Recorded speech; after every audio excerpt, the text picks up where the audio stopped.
The regular season is here. You're killing it in practice, but you're pooping the bed in games. And little Billy is stealing the playing time you deserve. You need to lock in before it's too late, or else you'll be riding the bench this whole year. Number 1, stop over dribbling. Young players love dribbling the air out of the ball 40 feet away from the basket. Keep it simple. I want you to move the ball, cut, stop, start again, move around. Stop just dribbling the basketball in one spot. Number 2, understand court awareness and spacing. Here's the easiest way for me to explain this to you. If you are standing right next to one of your teammates on offense and neither of you has the ball, one of you has to move. Don't hug your teammates when you don't have the ball. I mean, you might love them and everything. They're your homies, but like, stop hugging them off ball, man. And don't just run up to the basketball every chance you get as well. That reminds me of like, you ever seen like really young kids play soccer and all they do is just swarm the soccer ball? That's what that kind of looks like. You don't want to do that.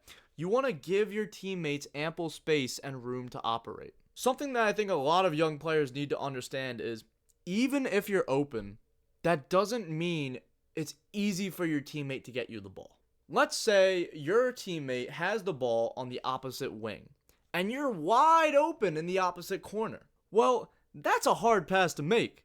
He would have to put some mustard on that, get that thing to you before the defenders can get back, right? That's a hard pass. But if you can slightly shift up to the wing to give your teammate a more straight line pass, he might be able to get you the basketball much easier. So don't just find open spots, but find easy passing lanes too. Help your teammate help you. Number 3, fix your attitude. High school and middle school basketball players, your attitude needs work. And I'm talking to my younger self there too. Your immaturity will show when you lose your temper or you really let things get to you. I'm being harsh because I was that player. I was sensitive and I didn't really grow out of it until my junior year.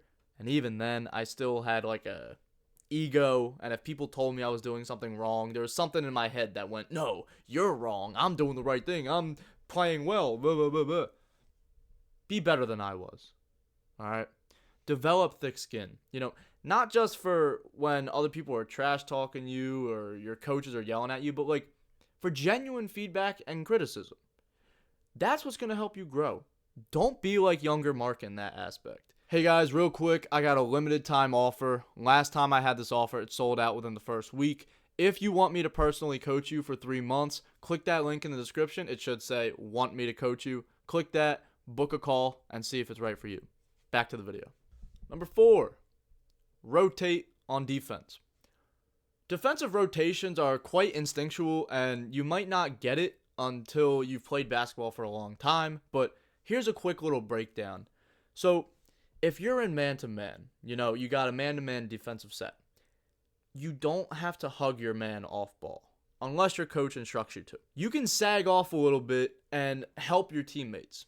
Something that an old coach of mine used to talk about all the time was staying on the midline. The midline is the intersection of where the middle of the basketball court is. Where the hoop is, from that hoop to the opposite hoop, that's the midline. So if you're guarding somebody that isn't a great shooter, you can sag off of them a little bit more on defense. So then if the other guy with the ball drives in, you can be there to help. Now, you have to keep your eye on the ball and your man at the same time. Don't get cross-eyed on me looking in 2 different directions. I'm just saying you have to pay attention to the guy that you're guarding without taking your eyes off the ball. Number 5, make your practices game-like. I talk about this all the time, man. I want you to practice the way you want to play. Game speed, game intensity, game reps. If you remember from the intro, I talked about how you're playing well in practice, but it's not showing up in games, right? That's such a common problem in basketball. The reason why is because you're making your practices too easy. Yes, you can do a 3-piece dribble combo with no defender on you, but once the game pressure hits, you're not doing those same moves. So the stuff that you work on in practice should be applicable to the games. If you have the opportunity, get a friend, a younger sibling, your parents, whoever, to just guard you or stay in front of you, poke at the ball, pressure you, so that you get some game-like experience. If you don't have somebody to guard you, you can get a chair, you can get cones, you can be very creative with it. Don't let anything stop you, bro. Number 6, learn your team's plays and system. If you know your team's sets, you will probably get more playing time, as crazy as it sounds. But the bar has never been lower. Kids nowadays have a harder time focusing. They don't pick up things as fast, and they don't try. Most people don't try, bro. Don't be one of those people that just doesn't try in life. Go the extra mile. Ask your coach after practice, how did the sets go? Can you write it down on a piece of paper? You know what I did, man? When I was a swing player between JV and varsity, I wanted to make sure I had the sets memorized, because if I got put in the game, which was rare, but if I ever did, I wanted to know what was going on. I wanted to know my role. So after every practice, I would draw the plays on this little drawing app I got on my phone, and I would try to memorize it, draw it over and over again, and then I would come home, look at that, put the paper down or put my phone down, and draw it from memory over and over and over again. That's how I built that memory. I just kept drawing it. That can be very helpful for you. It worked for me. Number 7, stop doing too much. If you can score with fewer dribbles than you're using now, you're doing something wrong. Keep it simple, get your points, and don't overcomplicate the game. You might be thinking, oh, well, this is an opportunity to show the coach my bag. No. If you aren't getting playing time, or you're struggling to get playing time, the last thing you need to do is show the coach your bag. Get easy points, man. Help your team win. That's all your coach cares about. That's all he wants from you right now. Think about it like this. The more you help your team win, the looser the leash on you will get. Your coach has a tight leash on you now. Don't try to experiment. Just do what you can. Keep it simple. Give it your all. Help your team win.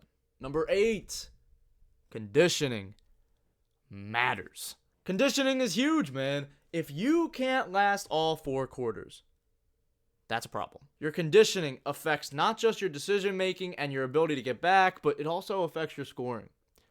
When I was in the off season of my sophomore year, I was in AAU and I'd score 20 points in the first half. But then I would finish the game with 24.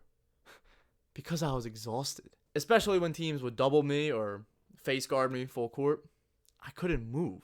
Get your conditioning right, man. Once I did that, I went from scoring 13 points in my sophomore year of high school basketball to 410. Quite a big jump. MVP, first team all conference. Your conditioning matters. Number 9, read when to run in transition. Keep your head up after rebounds and outlet passes. Learn when to push the pace. A great way to figure this out is if your team has numbers. So let's say one of your teammates is down the court, there's one defender there, and you have the ball. You can have a 2-on-1 if you get down there fast. But let's say there's 2 defenders back there. It would be a 2-on-2. So you don't really have the numbers, and pushing it may not be the best decision. Oftentimes pushing in transition is actually the best move because kids at your age may not be very good at stopping ball and everything, but just as a general rule of thumb, unless there's clock management you need to handle, just focus on the numbers. A big opportunity is if somebody thinks they get fouled and they fall down but the ref doesn't call anything, you already have 4-on-5. So get down court. Now, I already mentioned scoring 13 points on varsity as a sophomore and then 410 in my junior year. If you would like to know what I learned during that 410-point season, click this video. But as always, keep God first. Stay blessed, bro. I love y'all, man.